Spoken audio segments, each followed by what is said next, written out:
Hey everyone, how's it going? So thanks for joining us. We are touring your versions of Dismayland, and this one is by Magicman89. So we're not wasting time. Details of the competition, the link to the park file, and also what we're doing are in the description and the community tab as well. So without further ado, let's start this park tour. So we've got another awesome super generic park to look at on this one. Now the workshop description says that we both ran out of time and money, and that's absolutely fine. It is what it is. We've got 4 coasters in this one, so we've got ourselves a motorbike coaster. We don't see that often in this style of park.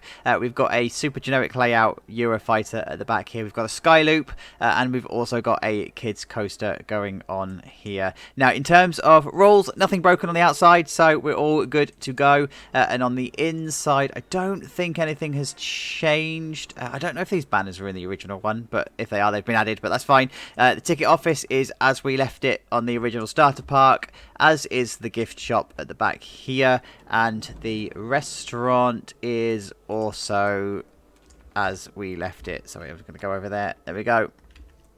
So as we left it here. So when we come out into the actual park then, we've got some actually really nice decoration going on here. There's some thought for sightlines that's going on. I particularly like the I don't even know what it's called. I'm just going to call it Sky Rush, but that's not even the right name for it. Let's just call it Sky Rush anyway, because we've got underneath the Swift Drifters. You can see it just through here. So we've got a double stacking going on. We're thinking about how we're going to interact with the space that we've got and how you're going to get the most out of it. And actually this is something I didn't even think to do in Dismayland myself, and that's double stacking rides like this. So we're actually getting the most out of the space that we've got. The outside of this is really well put together. It reminds me a little bit of Hershey Park and some of the rides that you've got there. It's very Art Deco, very stucco style, and you can see here that we're actually using the ride pad really effectively. I like how this has been embedded into here. I mean, we could just go all out and hide it, but actually we're saying no, it's on show, and I'm going to make a thing of it. So really impressed with how this is. And I like this triangle effect as well. It's just the perfect Art Deco thing. And then we've also got a ghost train, so interacting and integrating with all of this, we then have a ghost train. Now we're not going to go on the ghost train because we don't have the time to do the POV. If you do want to see the POV, then of course then you need to make this the winner, so we do the full tour. But inside, just really quickly, it's really nicely decorated. It's going for that super generic, super jank ghost train, but it's effective with it. If you imagine this being in the dark, you've got lots of scenery pieces that jump out at you. You've got lots of stuff, and remember that when you're in the dark, stuff like being empty, it doesn't matter because you're in the dark, so what you see is the focal point. And then I like that we've got all of these jaunty angles, and I like that it's just a little bit messy, and that's Brighton. Brighton's ghost train, that's all I'll say. But we've also started to think about escape routes and everything in here, so we're taking it to that next level, and we're starting to think about how our guests are going to escape if there's ever an evacuation, and how it's maintained and all of that sort of stuff. So we have this nice exterior here as well. Like it looks like it's boarded up, it looks like it's cheap, and that's what you're going for. That's what you said in the description that you are going for. You're using Harris fencing along here as well, or for all of your temporary fences. So this suggests to me that this wouldn't be a permanent park, this would be a travelling park, and so this looks really good. It could do with probably one here, if I were being picky, because you've got this massive gap that people can just walk in, but it's fine. And you've got some shops and everything that you're putting around, so you're making use of the space where you can. And I quite like this idea of having a channel coming down here where you've got the drop tower that's on here. Look, drop tower that's on here, and then the Lupo plane next door. The queue being along here, and the queue not being your typical straight line. It's a mess. It's a mess of fencing, and that's perfect. It's perfect for the style that you're actually trying to achieve and that you're going for here. And then down this way, I think these are toilets, aren't they? Yeah. So we've got some really awesome toilets. Now that's double width. So what's in here? Nothing. Okay, cool.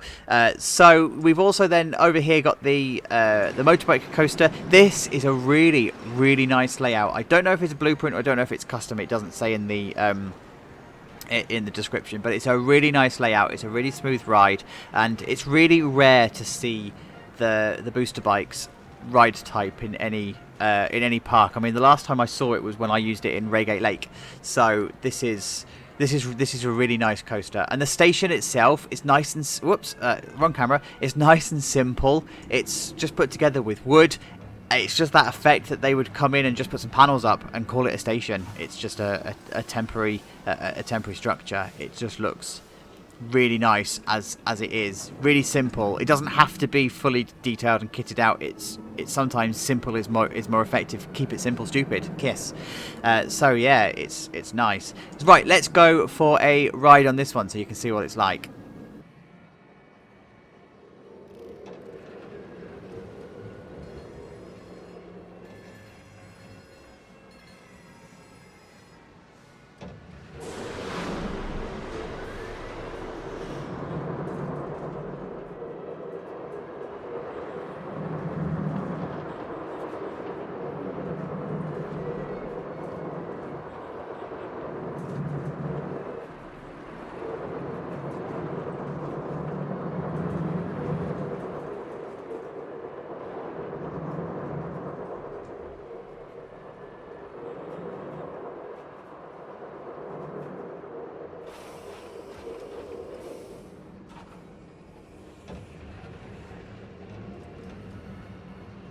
See, I told you it was a good ride. It's a really smooth ride. You've done really well. I love the interaction that you've got along here, by the way, by the roof, and then also this final brake run when it's coming across the wall. You get some really nice near misses with the wall, and then you've also got this flyover bit at the top here, perfectly banked, perfectly paced.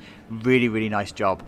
And I like as well that the queue comes around this way and you interact with the brake run. Something that I did with the coaster that I've got in Dismayland as well. It's that interaction that you've got. Now over here we've got Insanity, and then we've also got our Eurofighter. Love the colours on this Eurofighter. It kind of reminds me of Joker's Revenge, in there's that purple and green. Purple and green is always a good colour combination. It's really striking. It's a colour clash combination, but then you also offset that by using the yellow on the cars, so you're not just saying here's a purple and green coaster. I'm actually going to inject a little bit in here as well. Now I think you've swapped these out for the Infinity trains. I'm seeing this quite a lot. It's not something that I've actually thought of doing myself, but actually it kind of works, because then it means that the coaster is no longer adults only. It becomes all families. So this is actually probably a good idea. I might start doing it. But this is the standard, one of the standard Eurofighter layouts. It's very typical, where you've got your first overbank drop into a loop, an overbanked turn, and then into the brake run, into a half loop, and then into a final helix. And then an inline twist, and then into the final helix. So I don't remember what model this is, but this is your typical standard layout. So the station, I don't know if this is complete or not. It's perfectly acceptable as it is, because we've got this idea of it being a temporary structure, so it may not be covered, and it's close enough to the wall so it's not affected by the sea and stuff. And you've also got your maintenance area effectively here too, so you're thinking about how this maintenance area is starting to come together. And of course your fencing, off don't die fencing, that's the important bit. You're making sure that your guests are safe from harm from all of this. So the queue, I think, starts here. I think this is the start of the queue, and it winds around the actual ride itself. You get some really good path interaction with this one. This would be quite an exciting queue to be in. And I think it comes, it does, it wraps around on itself, so it's quite a long queue, and then we're going to come down into the station. So let's go ahead and give this a ride.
See, I've not actually been on that particular ride type of Eurofighter. I've only been on a couple of Eurofighters actually, so I don't know what this would ride in real life. But it feels like it's right. It's correct to the profile of ride that Eurofighter and Gerstlauer actually give you. So yeah, it's a nice job. Really, really well done. And then we're going to come over to this way. So again, we're continuing this almost jank feeling to it. Now, interacting with the Swift Drifters and the area that's been put in here, we've got this kids coaster. This is such a lovely layout of a kids coaster. It's very similar to the one that I put in Fundy, in the sense that it wraps around itself. It's got lots of interaction with itself, and it's also perfectly placed away from the path, so it's not too impending. And you've also used the dragon trains. You don't see that quite often either. We always just tend to keep it the Wendigo trains. So like how this is an open-sided station as well. This is something I've seen a couple of times in some of the tours that we're doing. It's quite a nice little touch. So let's go ahead and go for a ride.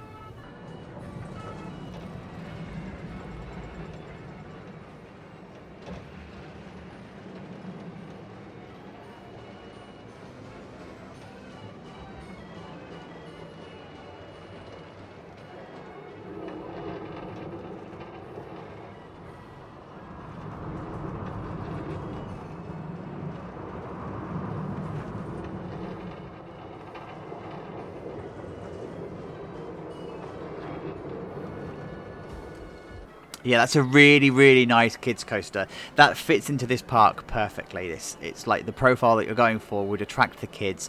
It would be a wacky worm, right, if it was in Funland, for example. So yeah, I like it. It's good. And then we come to the pinnacle, what I think might be one of the headline coasters, because these sky loops are just everywhere. Look at it. It's just... I don't know whether this would be a premiere or whether it would be whatever. But you've got the Dismayland sign down the side. I like that touch. At night, this would look really, really good. It's a bit of a sight line that you've got going on here. So nicely put together. Again, there's no detailing on the station. That's absolutely fine if you've chosen to not do that. So I reckon we give this one a ride.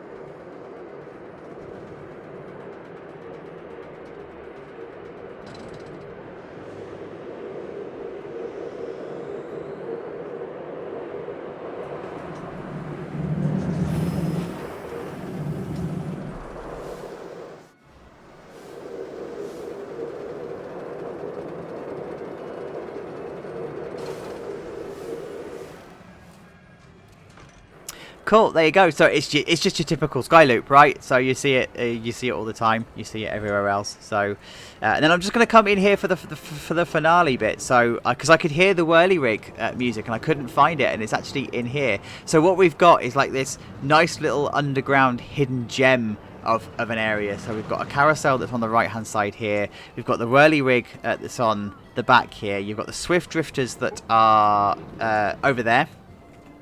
We've got a queue for something here. I think this is... Oh, that's for the kids coaster.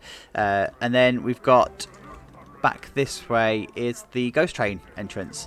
So this is a really nice hidden gem. This was a pleasant surprise to find, because like you look on the outside and it looks like that's all there is, but then you go and explore, and then you find all of this extra stuff, and then you're just putting all of the vending machines and the games machines and stuff in here. It's a really, really, really nice touch. So here we go. This is the park from the top then. So if you want this park to win, you know exactly what you need to do. Thank you so much for getting to the end of this tour, and I will see you for the next tour.